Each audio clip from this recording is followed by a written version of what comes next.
What are the simple books to read on their own for someone who is new to spiritual? Okay?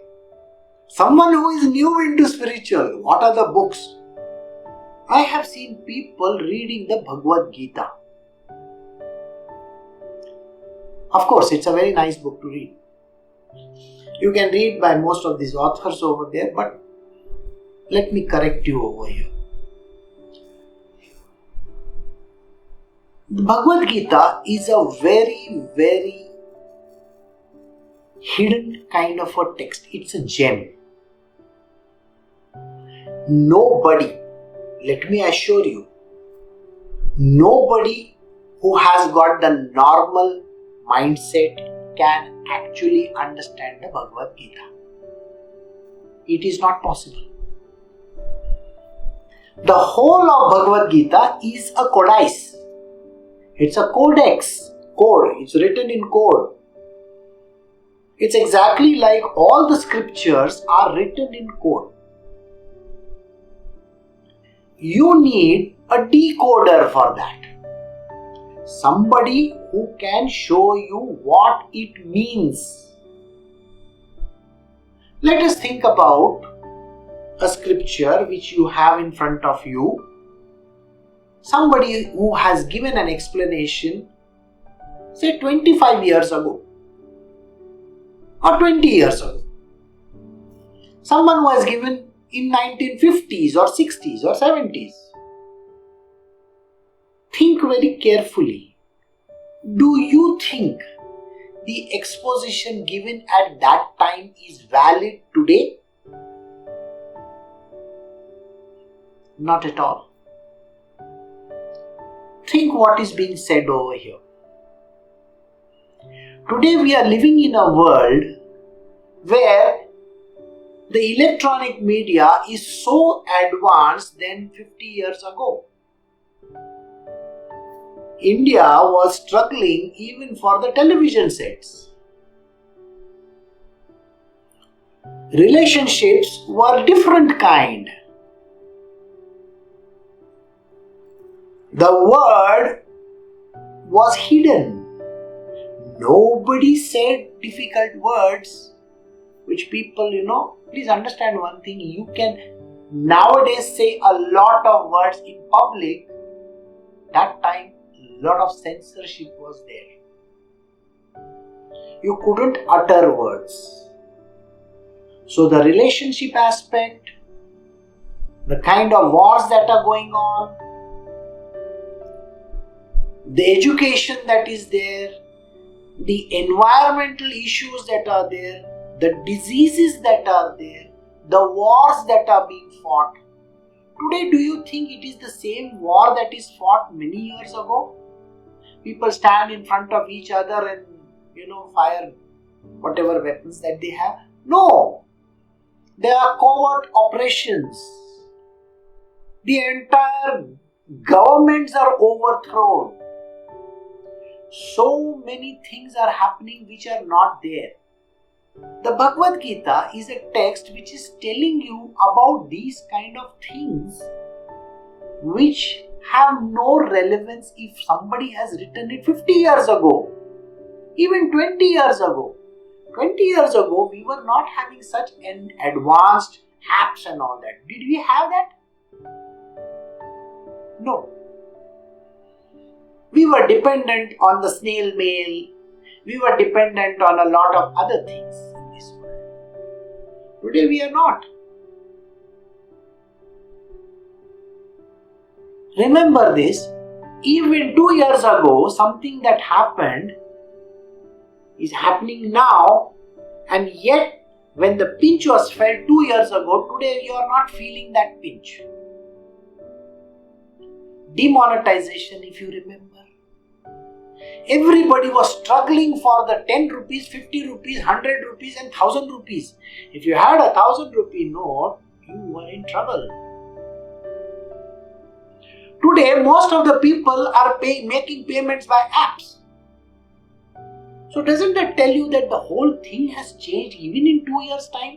Even 6 months down the line, everything has changed. So anybody who is trying to attempt to read a book One, in an archaic language, a language which is so ancient, which is not applicable even today. You see, today's English and English 10 years ago is much different, isn't it? The same word can be misconstrued. Think, the same word. You use a word, that word then and that word today has completely different meaning.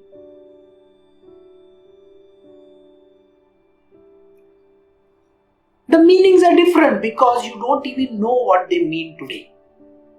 If you are an old man like me, then it is a difficulty.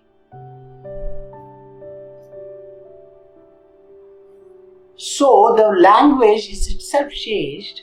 So I cannot rely on a book or an explanation which was given even 2 years ago.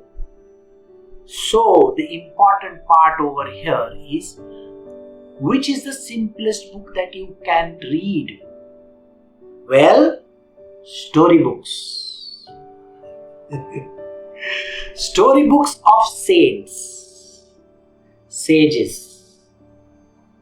Some of our very old stories from past. You can read the Ramayana, you can read the Mahabharata. Today we are watching the same Ramayana on Doordarshan again. It is gaining a lot of traction. Of course, it has not gone out of fashion. Alright? This is a story, it's a simple story which you can see, read. But if you are going to attempt a difficult text, then it is going to be a problem for you because you need someone to explain to you. So my suggestion is, don't try to read this kind of difficult texts. Even the Bhagavad Gita is tough. You can go and by heart it like a parrot. Doesn't make a difference. You see, a parrot can say a lot of words. He can say, give me tea, give me coffee, give me whatever. You think you're going to give that? He may not even understand what is tea and coffee. But you can train a parrot into that, isn't it? So, it really doesn't mean that you will understand. So, even if you go and by heart the scriptures, for that matter, the prayers also, people have this habit of saying the prayers with such tongue-twisting words that nobody understands. Only the priest will understand, that is in case if he studied. But does he know the deeper meaning of what is being said? There is no way of knowing that. So even if you go and see a prayer, a simple prayer, that also has got tongue twisters, difficult language. Even the Sahasrahar Naam that is there. Do you know the meaning of even a couple of names over there? No, it is not possible. But like a parrot, you can by heart it. You will not reach anywhere, by the way. It's the same thing. You see, the same book can be even, a person who is a printer can read that thing 10 times. Nothing is going to happen to him. It is the same thing where you see in a restaurant or most of these places, you will find that the particular mantra is going on in the loop. It really doesn't make a difference. So, most important thing for a person to be on the path of spiritual is to start the simplest thing. Read the stories of sages, saints and the gods. Alright? Don't try to attempt the difficult ones. Once you finish with them, then you can move ahead. But before you move ahead, let me also caution you. You need your Guru to guide you. How do you know what you are going to like and what you are not going to be liking? You have no clue. You have no understanding in the first place, so don't bother about it. If you have a guru, go and ask him.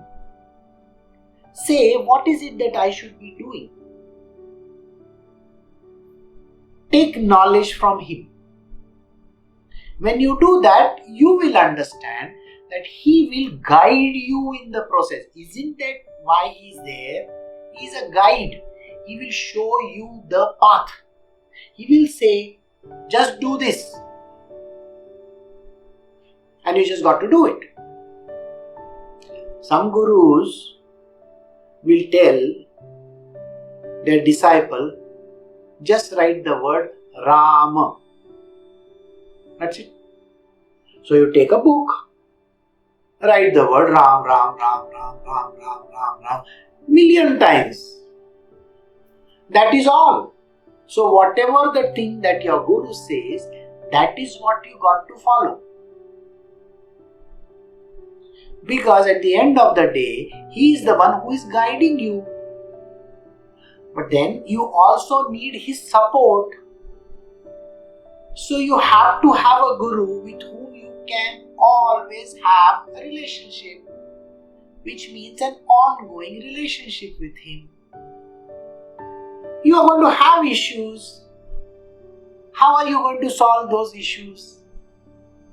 There are going to be difficulties along the way. If he has told you, read this or do this, there are going to be questions, isn't it?